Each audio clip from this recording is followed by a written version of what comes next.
ओम नमः शिवाय। शिव भक्तों, आपका स्वागत है हमारे चैनल भक्ति कथा संग्रह में। आज हम आपके सामने प्रस्तुत करने जा रहे हैं श्री शिव महापुराण से तुलसी श्राप वर्णन। भगवान श्री हरि ने देवताओं के कार्य हेतु ब्राह्मण का रूप रखकर शंखचूड़ से कवच मांगा और फिर शंखचूड़ का रूप धारण कर उसकी पत्नी तुलसी के पास गए। तुलसी ने उन्हें अपना पति समझकर सिंहासन पर बैठाकर चरणामृत लिया और उन्हें पान का बीड़ा देकर युद्ध के समाचार पूछे। तब उन्होंने बताया कि प्रिय, ब्रह्मा जी के द्वारा हम दोनों में संधि हो गई है, इस कारण शिवजी चले गए हैं और मैं तुम्हारे पास आ गया हूँ। फिर शिवजी तुलसी के साथ रमण करने लगे। भोग के समय तुलसी ने उन्हें दूसरा पुरुष जानकर श्राप देने को तैयार हो गई। तब विष्णु जी अपने असली रूप में प्रकट हो गए। तुलसी अपना पतिव्रत भंग जानकर क्रोध में भरकर उनसे बोली, हे विष्णु, तुम्हें दया नहीं है? तुम्हारा हृदय पाषाण के समान है, तुम पत्थर बन जाओ।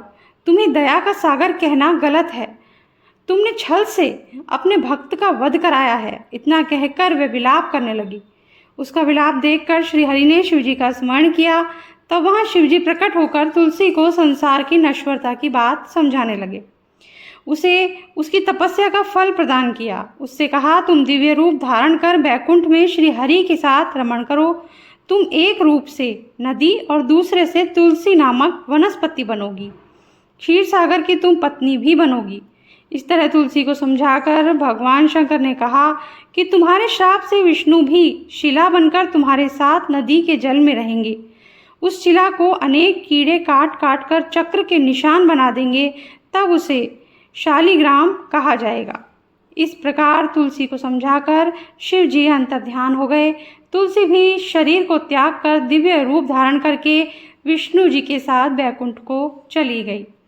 इसके बाद तुलसी गंडकी नदी होकर बहने लगी। विष्णु जी नदी के तट पर पत्थर बन गए। कीड़ों ने उस पत्थर को काट काट कर चक्र के निशान बना दिए।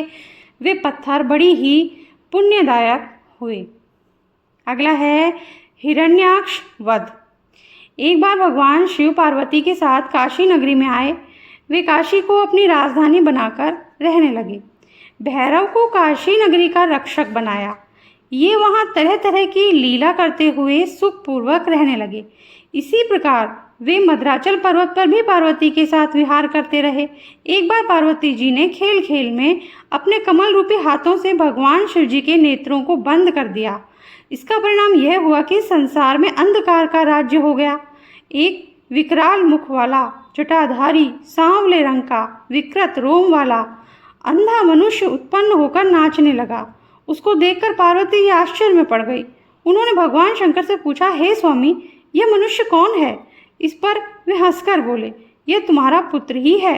तुम्हारे द्वारा मेरे नेत्र बंद कर देने से मेरे पसीने के द्वारा उत्पन्न हुआ है। इसको तुमने ही रचा है। अब तुम अपनी सखियों और गणों की सहायता से इसकी रक्षा करो। तब पार्वती जी ने उसकी रक्षा का प्रबंध किया। उसी समय हिरण्याक्ष नाम का दैत्य पुत्र की इच्छा से भगवान शंकर की आराधना कर रहा था। वे उसे वर प्रदान करने हेतु उसके पास गए। हिरण्याक्ष ने कहा, प्रभु, मेरे भाई हिरण्यकशिपु के प्रहलाद आदि 5 पुत्र हैं। मैं पुत्रहीन हूँ। शिवजी ने उससे कहा कि मेरा अंधक नाम का पुत्र तुम्हारे जैसा ही शक्तिशाली है। तुम उसे पुत्र रूप में स्वीकार कर लो। तब उस दैत्य ने शिव पार्वती की प्रदक्षिणा की और अंधक को पुत्र के रूप में स्वीकार कर लिया। शिवजी वरदान देकर अंतर्ध्यान हो गए। हिरण्याक्ष उस पुत्र को प्राप्त कर देव, दानव, यक्ष और किन्नर सभी को विजय करके त्रिलोकी का राजा बन गया। वह देवताओं को पीड़ित करने लगा। देवताओं ने यज्ञ स्वरूप वाराह रूप वाले विष्णु जी की आराधना की। तब वाराह ने अपनी विकराल दाढ़ों के प्रहार करके राक्षसों को मारकर चक्र द्वारा हिरण्याक्ष का सिर काटकर अंत कर दिया और उसके राज्य पर अंधक का अभिषेक किया। फिर उसने पृथ्वी को अपनी कराल दाढ़ों से उठाकर पाताल से ऊपर लाकर स्थापित किया। इस पर सभी देवताओं ने प्रसन्न होकर उसकी स्तुति की। इसी के साथ आज का ये वीडियो हम समाप्त करते हैं।